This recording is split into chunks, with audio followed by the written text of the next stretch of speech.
Hello and welcome to Rise and Unwind. My name is Dan. You know, each and every week I try to talk to people from across the country about things you could do in your neighborhood. And on this week's show, we got this. I really went inside myself and tried to be the best caregiver and mother and everything I could for my kiddo. And then one day I realized I needed to talk about this. All of that plus more right here on that show we like to call Rise and Unwind. I like that. Summer travel's getting closer, and a lot of families are looking for something that doesn't feel so complicated. Cruising keeps coming up as an option, and that kind of bundles everything together. Destinations, food, entertainment. Colleen McDaniel is the editor-in-chief at Cruise Critic, and she's been tracking what's changing this year. Good to have you here on the show. Colleen, how are you, my friend? I am doing great, Dan. Thank you so much for having me. Okay, so what is driving a lot of families to go towards cruising right now? Well, cruising remains the best value for your vacation dollar. It's more inclusive when compared with similar land vacations. Plus, you unpack once and you wake up in a new bucket list destination every day. Norwegian Cruise Line sails to nearly 350 destinations worldwide, so variety is never a problem. NCL's ships come with thrilling attractions like the Aqua Slide coaster, which is the longest and fastest slide at sea. But if that's not your speed, if you want to do something a little more chill, you can relax at the Mandero Spa, which was awarded the best spa at sea by Cruise Critic. Multi-generational families traveling together will find that they've got a curated selection of activities that are really great for any age. So there's truly something for every traveler when it comes to cruising. So when people are booking, where are they actually going this summer? 3 big destinations: the Caribbean and Bahamas, Alaska, and Europe. Norwegian Cruise Line has 4 ships sailing to the Caribbean and Bahamas this summer, including the newest Norwegian Luna, which just debuted last month. Now, cruisers to the Caribbean and Bahamas should be super excited about Great Stirrup Cay, which recently debuted a brand new pool and a kids splash pad. Plus, there's more coming, including the Great Tides Water Park, which will have 19 water slides. Alaska, too, is perfect for families, especially those looking to unplug and connect with Alaska's natural beauty, a lot of which is really only accessible by cruise ship. And I mentioned Europe. I love Europe because cruises visit the big cities you want to see: Rome, Athens, Barcelona. Norwegian Cruise Line will have 9 ships sailing there this summer, and they average more than 10 hours in port, which means cruisers really get a chance to connect with the destination without feeling rushed. What's different this year? Anything new on ships or experiences that stand out? Yeah, I'm going to circle back to Great Stirrup Cay because this is NCL's private destination, and private destinations on Cruise Critic are always really highly reviewed by our cruisers. It's recently been transformed to include a massive new pool area with swim-up bars, private cabanas, and more. And as I said, more is coming, including an 800-foot dynamic river, which is just a little bit faster than a lazy river, cliffside jumps, and multiple bars. Also, Norwegian Luna. Now, this debuted last month, and it features a LED sports complex called the Glow Court. It also has a multi-generational arcade complex, 17 bars, 18 restaurants. And if you sail on Norwegian Luna through October, you're also going to stop at Great Stirrup Cay. And if someone's on the fence, how do they make sure they're getting the real value out of the trip? Well, at Cruise Critic, we often hear from cruisers who want to make the most out of their vacation dollars. It's so important for families. So one of the things that we suggest is they keep an eye out for packages that include some perks. For example, Norwegian Cruise Line offers a free at sea package, which includes over $2,000 in savings on popular amenities, including unlimited open bar, free specialty dining, free airfare for a second guest, and kids sail free on select sailings. Plus, right now, Norwegian Cruise Line is offering 50% off all cruises. All right, so where should people be going if they want to dig into some of these options? To hear from real cruisers just like you, visit cruisecritic.com. Or to book any of the cruises that I just talked about, visit ncl.com. Colleen, I really want to thank you for joining us today. Oh, thanks so much for having me. I really appreciate it, Dan. There's a pretty direct connection between supporting agriculture today and what ends up on our tables tomorrow. More than 1 million students are involved in FFA, and efforts like this help keep that pipeline strong. Alison Demmer is with Culver's and has been part of their Thank You Farmers project, and she comes back every year to show us some very special treats. Alison, it's good to have you here, my friend. How are you? I'm doing well. Thanks for having me. All right, so you got to walk us through Scoops of Thanks Day. How does it work on the ground? Scoops of Thanks Day is happening this year on Thursday, May 7th. So guests can head out to any Culver's restaurant. When they do, they'll donate $1 to support agricultural education, and they'll receive a single scoop of our fresh frozen custard and their choice of vanilla, chocolate, or this year's flavor of the day, Blue Barn Brownie. Over $1 million raised since 2015. What kind of real world impact does that create for FFA chapters? Every dollar that supports Scoops of Thanks Day goes to those local FFA chapters, and students are looking for hands-on opportunities to be able to learn more about agriculture and ensure that they can be the next generation to continue feeding our population. So a really great way to support those local FFA chapters in your communities. So from Culver's perspective, why lean into agriculture in such a big way? Well, Culver's got its start in Wisconsin, and farmers and ranchers were our friends and neighbors and still are. And we know that we couldn't serve our delicious Butterburgers and fresh frozen custard without farmers. So we started our Thank You Farmer project as a way to not only show gratitude, but to ensure that we could give back to those next generation of agriculture leaders. All right, every year you do the reveal, telling us what the good, brand new, special flavor is. What do we got this year? This year, it is Thank You Farmer Project inspired. It's called our Blue Barn Brownie. So it's our vanilla fresh frozen custard swirled with fudge and caramel, topped with ooey gooey brownie pieces. I'm having a hard time not biting in. Delicious. There you go. And you've also been very close to this initiative. What stands out to you about farmers and the students that you've been seeing? I was a former FFA member, and my husband grew up on a dairy farm. So really have a close impact to the importance of ensuring that we have young leaders involved in agriculture and making sure that they feel empowered and engaged. And Culver's is really proud to be able to not only support those students, but ensure that they know that farmers and ranchers are valued, and the role that they play in ensuring people have enough food to eat is truly incredible. All right, Alison, where can people go if they want to support or maybe even learn more about the initiative? They can learn more at culvers.com, and of course, head out to their local Culver's restaurant to support even further. Alison, I really want to thank you for joining us today. Thank you for having me again. A lot of familiar local businesses are about to hit a turning point.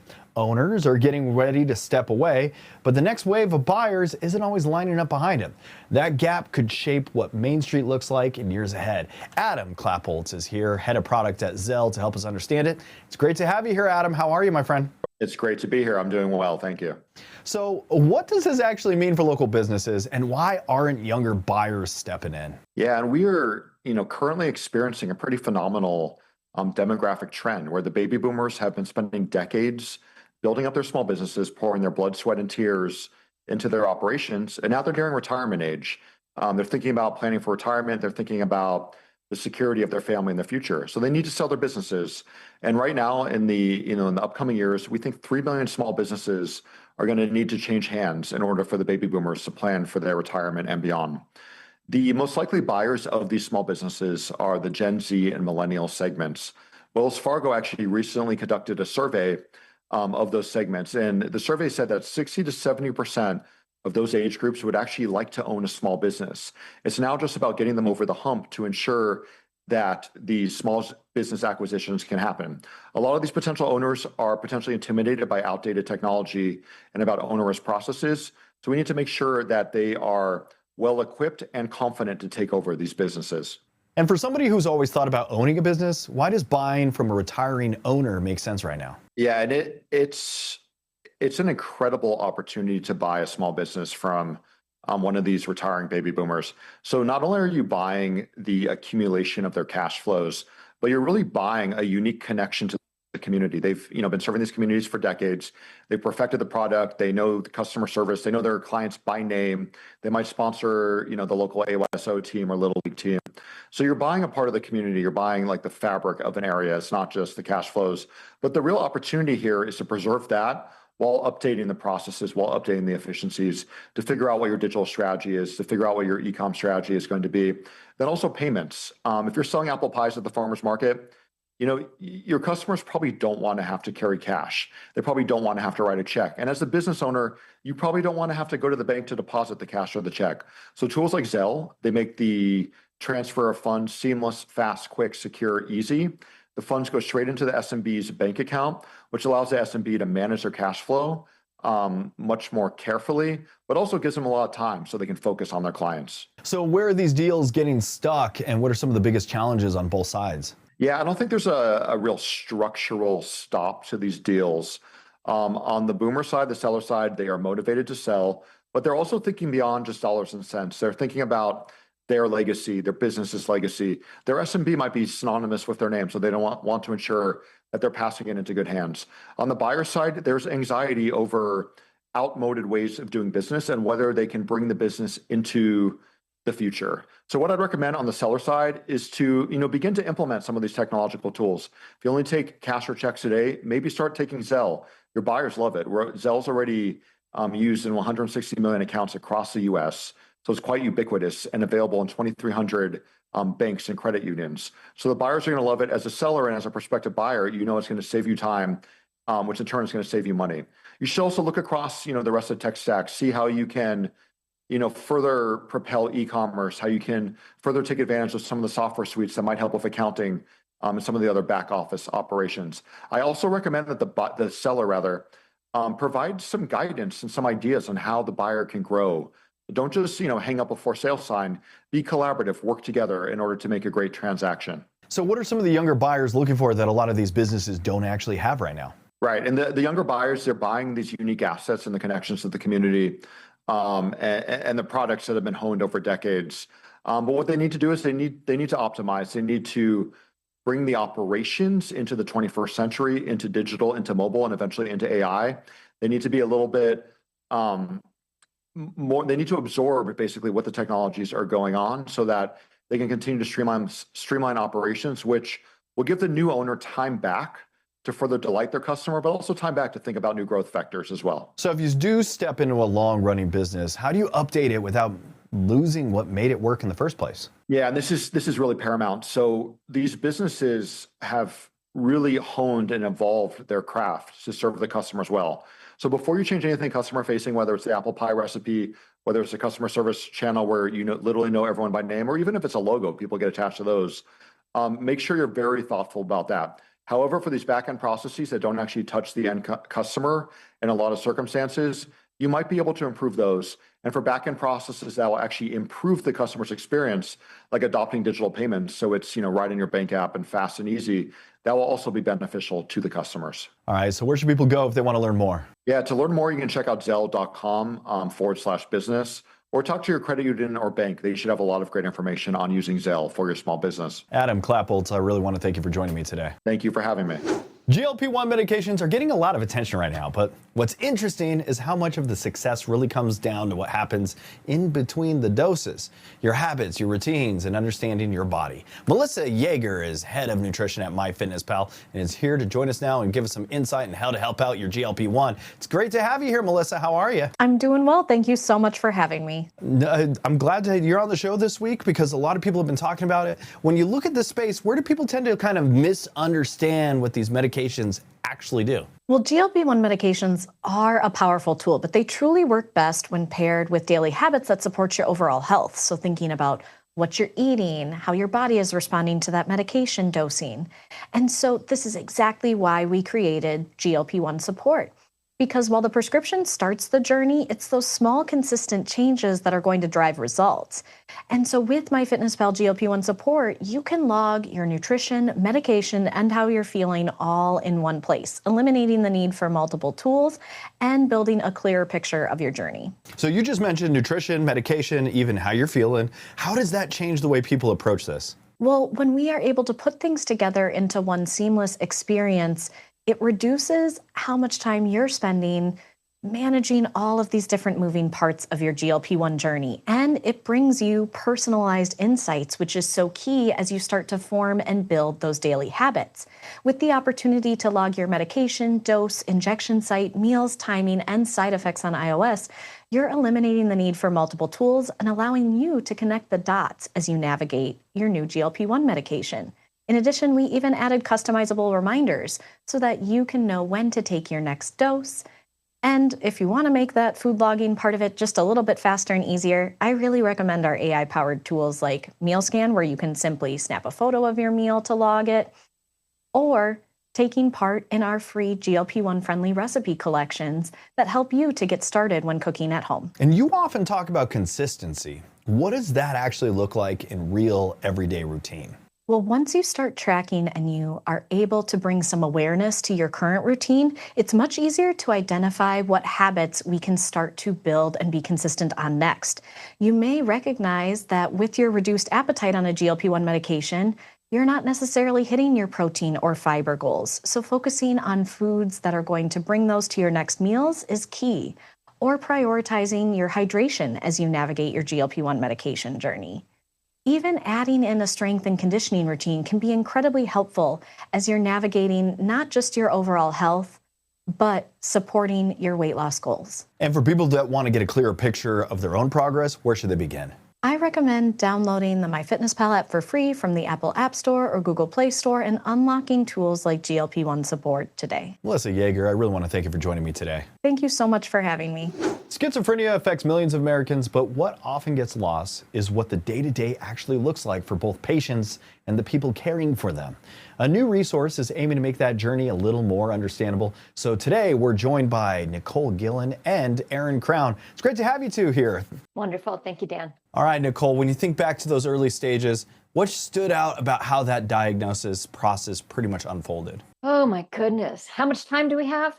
So, reality check. When my kiddo first started showing symptoms, it took almost 2 years to really get a diagnosis. And we were all over the map. It was PTSD, it was clinical depression. She was faking it, according to one doctor. And I just knew something was terribly wrong and none of this was the right diagnosis. And then when we finally got it, as heartbroken as I was, it felt right. And I felt like I finally could get her on a path of the right treatment and the right therapy and all the right things to really, move her towards a productive future.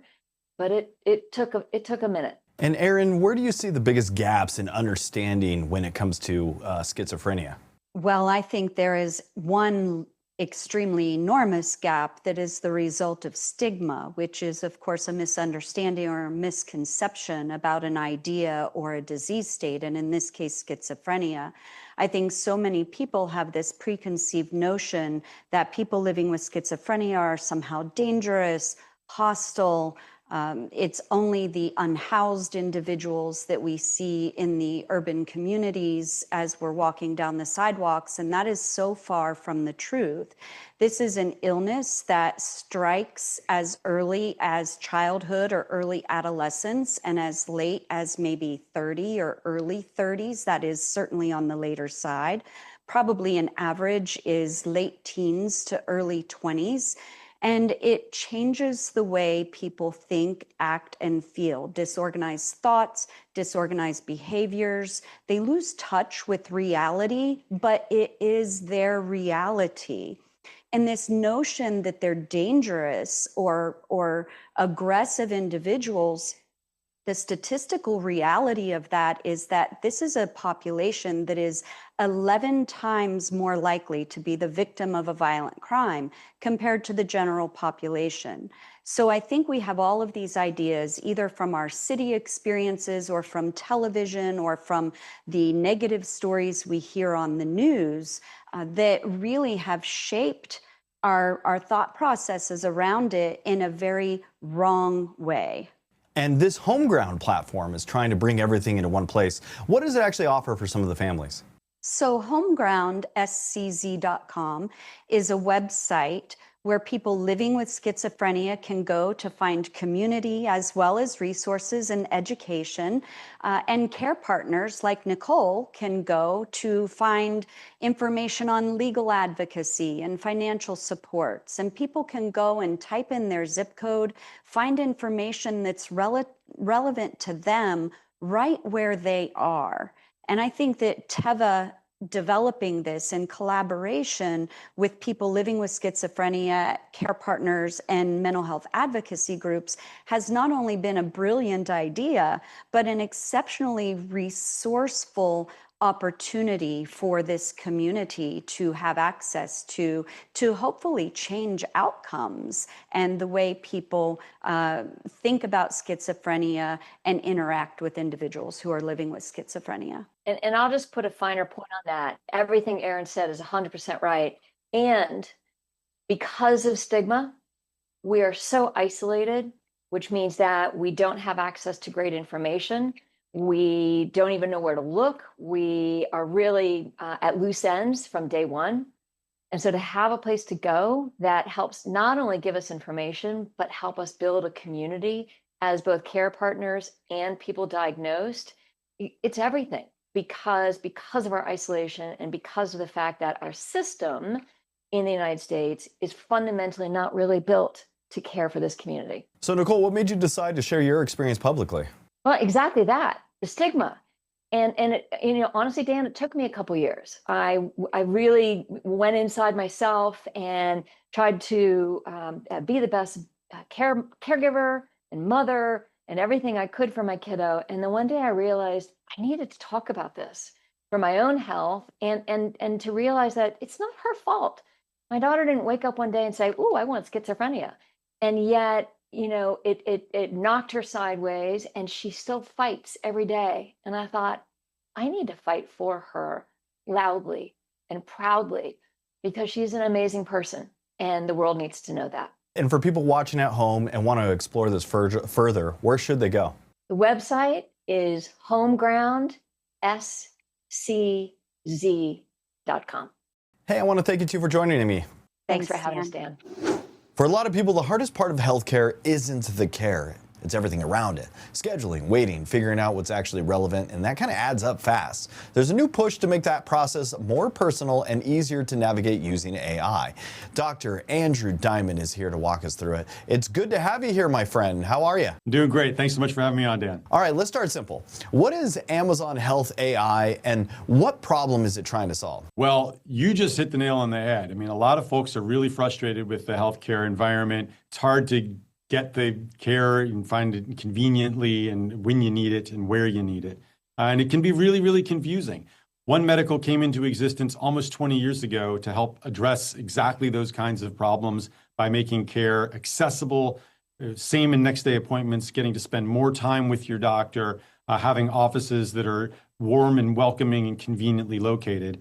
And over the years, we've added a lot more services and a lot more technology. But the recent announcement of the launch of Health AI in partnership with Amazon is really the biggest breakthrough that I've seen in my career in primary care. So Health AI is a digital, secure, safe, private, agentic health assistant that is now available not just for Prime members or One Medical members, but to everyone in the United States for free on Amazon.com or in the Amazon app. And it can get you quick, trustworthy, personalized answers to your healthcare questions. It can help you get great advice and guidance and spot important trends and patterns in your healthcare, and even help you get treatment for your conditions by connecting you directly to the clinicians at One Medical and Amazon Pharmacy, which can help you get medications delivered quickly right to your door. And when you say personalize, what does that actually look like for someone using it? Yeah, so you don't have to use it in a personalized fashion. You can ask it generic questions, but like your doctor, the more Health AI knows about you, the more meaningful and helpful the advice it gives you can be. So when you sign up for Health AI, you become a patient of One Medical, and you have the opportunity to give us consent to access your full health history that's available through what we call health information exchanges. And Health AI can start pulling in that information electronically within minutes. So almost in real time, that information can be used as context when answering your questions and making treatment suggestions and offering you the sort of insights that you need. So what kind of questions or situations is it really built for day to day? Well, it's somewhat limitless when it comes to healthcare, where we know we need to transition the conversation to a human. If you need a diagnosis confirmed or a prescription written, that's where Health AI can hand you off seamlessly. But short of that, It's really remarkable how capable it is. The stuff I like to see people using it for is like understanding test results. One doctor said I have a cholesterol or an LDL of 124 and that I need to be on a statin. What does that really mean? Do I actually need one myself based on my history? Or I want to try a new antidepressant, but I don't want to use something I've tried before. I want to make sure it's safe with my other medications. What should I be considering? And Health AI manages all of the complexity of that for you and gives you a personalized recommendation. Or maybe you wake up with new symptoms. You've got a red, painful, swollen toe. You can just show that to Health AI, to show it to the camera, and it'll help you understand what diagnoses you should be considering, again, based on your health history. It can help you get an appointment with a doctor if you've got symptoms that are worsening. It can help you get your prescriptions renewed. It's really quite limitless. And when people hear AI, they immediately think about privacy.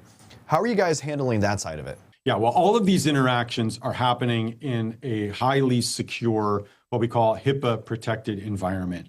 As you might imagine, organizations like Amazon and One Medical, particularly as a healthcare organization, treat patients' health data with the utmost concern. So privacy is vitally important, and we have to exceed the already very high standards just set up by the law. So we've got best-in-class encryption and access controls and really rigorous security testing happening all the time. And that protected health information is really only used so that we can take the best possible care of you. We're not selling that health information to any third parties. We're not using it to drive Amazon ads or any marketing in the Amazon store. And I think you kind of answered this earlier, but do you have to be part of One Medical or Amazon Prime to be able to access this? Yeah, I mean, this is a really important point. You don't need to be. This is available to everyone in the US through the Amazon website or the app. Now, if you are a Prime member, you get an extra benefit here. So if you come into Health AI and you've got one of almost 40 pretty common medical conditions, like a urinary tract infection or influenza or hair loss, or you want anti-aging skincare, or you've got erectile dysfunction or acid reflux, these are the sorts of things where you want to get not just your questions answered, but maybe a diagnosis confirmed and a prescription ordered. That requires what we call direct message care through One Medical and involves a human clinician. If you're a Prime member and you come in through Health AI, you can get up to 5 episodes of care like that entirely for free, end-to-end care, free for Prime members there as an introductory offer. But just to use Health AI for personalized health advice and guidance and some treatment suggestions, that is no membership required, entirely free. All right, so where should people go if they want to check this out? Just go to health.amazon, or you can go to the Amazon app and you can find Health AI under medical care. Or if you're already a member of One Medical, you can find it quickly in the One Medical app right on the homepage. Dr. Diamond, I really want to thank you for joining me today. Thank you so much for having me, Dan. Really appreciate it. And that is it for Rise and Unwind. I want to thank you for tuning in and checking out the show. If you actually want to be on the show, email us. Go to our website. That's riseunwindtv.com. We're on Facebook. We're on Instagram. You can say hi there and check out some of the behind the scenes. Plus, follow our YouTube channel. That is at Rise Unwind. And until next week, we are that show we like to call Rise and Unwind.